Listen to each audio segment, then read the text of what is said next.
Рапунцел. Имало едно време едно красиво момиче на име Рапунцел. Тя живеела високо в кула, скрита дълбоко в гората, далеч от хората. Косата й била дълга и златна, като слънчеви лъчи. Злата магиосница я държала затворена и всеки път, когато искала да влезе, викала под прозореца: Рапунцел, Рапунцел, спусни ми своята коса! Рапунцел спускала плитките си надолу и магиосницата се изкачвала по тях като по стълба. Но Рапунцел мечтаяла за свобода. Всяка нощ тя гледала звездите и тихо пеела за далечния свят отвън. Един ден един млад принц чул песента й.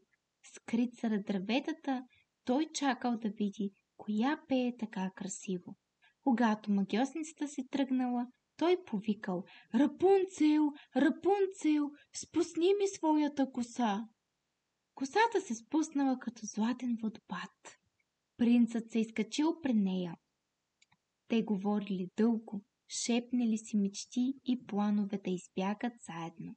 А нощта слушала тяхната тайна и пазила надеждите им, докато луната не угасвала и зората не ги посрещала с обещание за ново начало.